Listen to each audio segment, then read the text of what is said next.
a Shark Wandvac, sub-micro vacuum cleaner, meant for your little Japanese paper house, you know, with someone there maybe 6 hours of the day just sleeping. This is, to give it its full title, because I'm not familiar with these, WV361 UK, that I picked up for the grand total of £25 from Marketplace, where it hasn't been used in a little Japanese home with paper walls. No, it's been used in a 3-bed semi in South Oxfordshire. So let's have a look at just how it's coped, how terrible it is, and what it might take to get it working well once more. Let's have a look.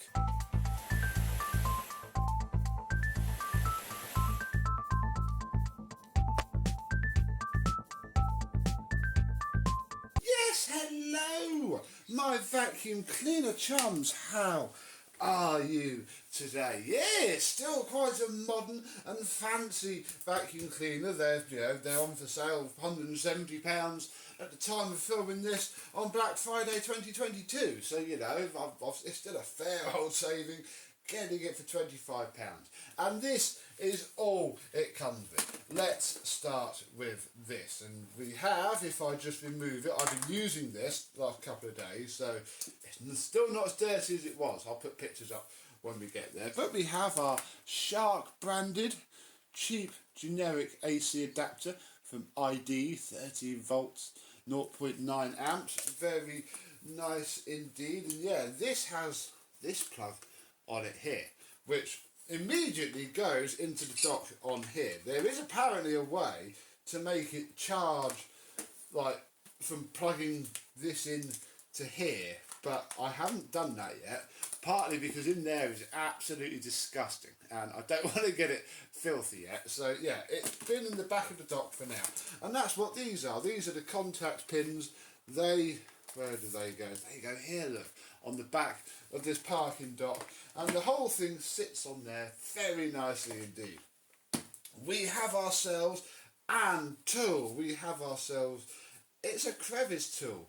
The problem with this crevice tool is it's very, very, very clogged up. In fact, we can probably unclog it now. I've been waiting for a video. Oh look, there we go. We have a pink piece of felt blocking up our little stumpy crevice tool. So yeah, this will now fit. Oh, it actually fits in there quite well. Should we turn it on now that we have a tool fitted?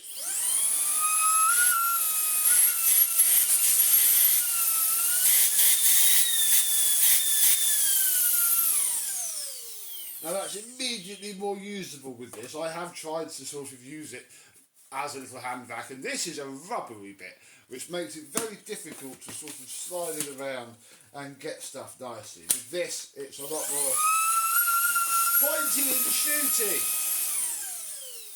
We'll get on to the horrible noise this thing makes in a second. So yeah, we have an tool. What we don't have is the second battery, which sits in there. There are some...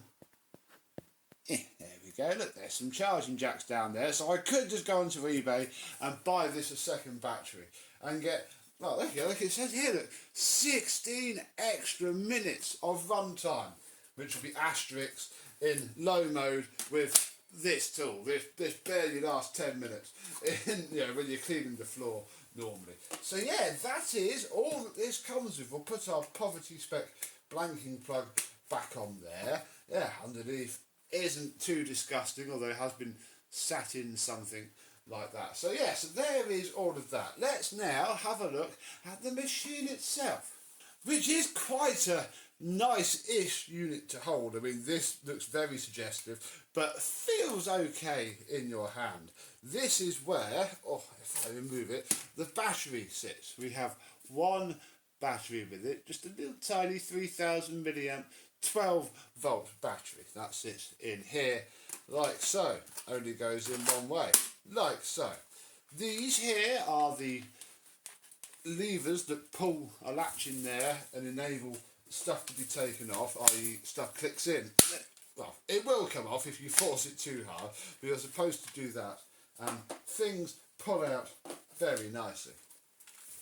Open it, we need to push that there, and it does pick up a surprisingly decent amount. This would be what I'd have had in it for the last couple of days. But yeah, it's an instant dump. This shroud does the shark thing of getting all clogged up inside. But you can go a step further by pushing that button and pulling this up. And yeah, in here, I mean, it's utterly disgusting in here. All of this is clogged up and keeps making stuff fall out. Oh look, we have a slightly more detailed ratings platelet, WV361 UK. Very nice indeed. So yeah, this is the machine.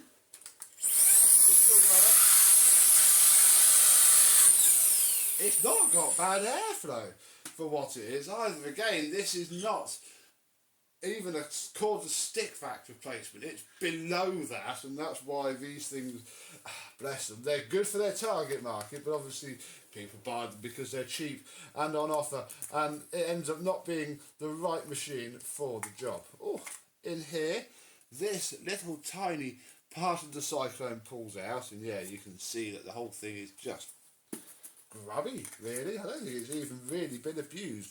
It's just grubby. The filter sits here and it's probably never seen a wash, but equally again, it's not quite as bad as it could be, so we're going to just leave it for now whilst I film this video, and then I can get on with refurbishing it.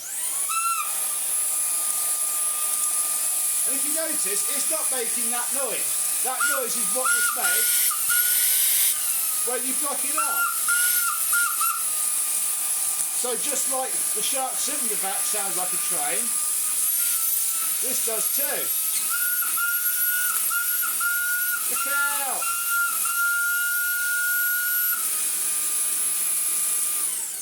Apologies for any headphone users out there. So yeah, this thing is on the bare cutting edge of like dying, really. In the state it's in, it must need frequent maintenance. The last thing we shall look at is this button under here. This is the boost mode. You turn it on there. Oh!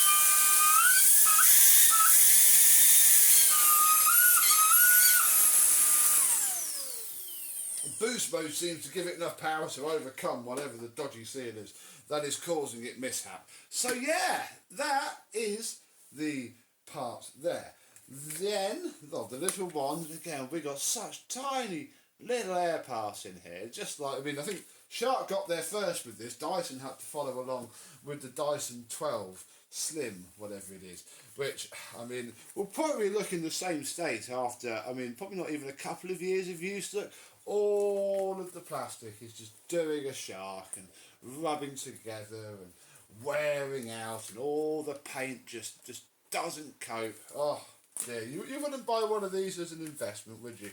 On to the floor head, which is actually quite nice. We have the anti-hair wrap system with the blades, which is fine. I don't have much hair. Doesn't seem to be able to pick up leaves, but that's a different story. When I got this, and I did unclog it, here are some photos of that now. It was completely clogged up with what I thought was like a little brush and then some crap. And I didn't clean it too bad. I mean, look, it's starting to do it again. I just did the bare minimum on that. Oh, look, it's all caught around the anti-hair wrap. Look, the hair is caught around the anti-hair wrap. We'll give it a bit more of a clean today. I just did the bare minimum so that I could play with it, really. It was a Saturday. I had my children this weekend, so didn't do any filming. So yeah, wanted to play with something. That'll do. And again, we'll clean up the mess that's left afterwards, and then it can go for a full refurb.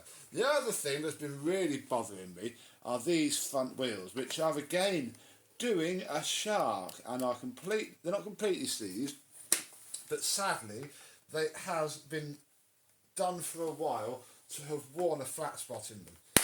Oh, because I can get them out.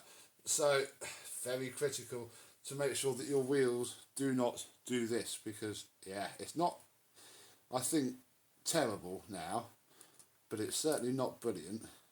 That whole wheel's worn on the angle, there is a slight flat spot in it, but just doing that is enough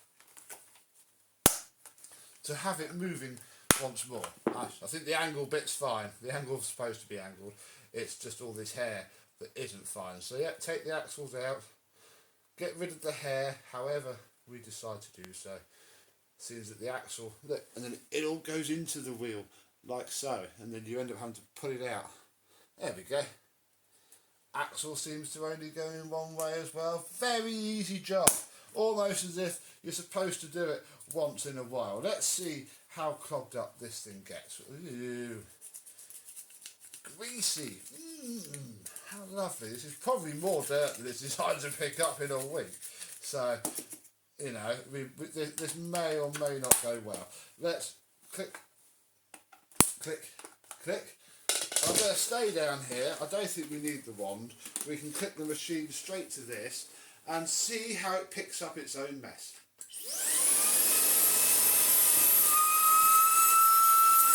Oh, the train's in. There we go, the food.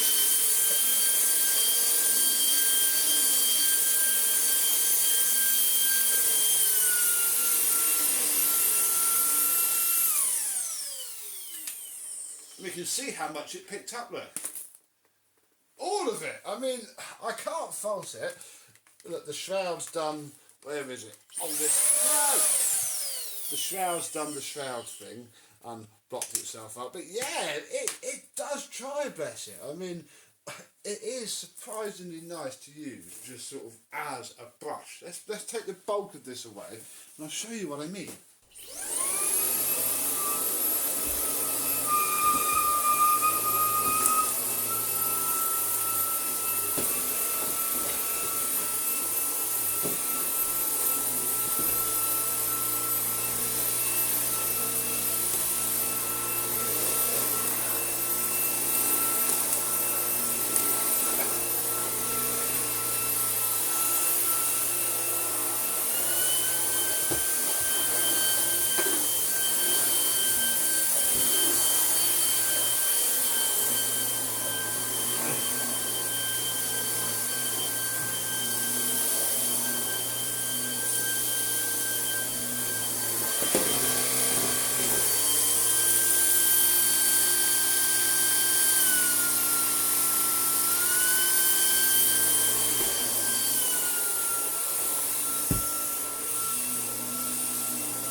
And as long as you use it before the place gets dirty and, you know, make sure there's not much dirt around, I quite like it. It doesn't stand up by itself. If I walk away, it falls over. You have to stick it in the dock by the looks of it, or lead it up somewhere like you have to with a Dyson. I think, you know, this is probably fair enough. And maybe what gave them the idea for the docks for their new washy vacuums and floor washers that I see they've come out. I quite like this. I don't think I like it, you know, £200 worth of like it. Certainly for £25 I think I have done a good buy, and hopefully once it's been refurbished and washed and cleaned and, you know, has some airflow and stops making that horrible racket, and, you know, this bit is cleaned and tidied, it might be better and I might like it a little bit even more. But yeah, for what it is, you know, it's not bad at all. Bar that hateful, horrible noise. So Shark must love train sounds. Do tell me if any of your shark cleaners make interesting transportation related noises. And I and this Shark Wandvac will see you soon. Bye bye.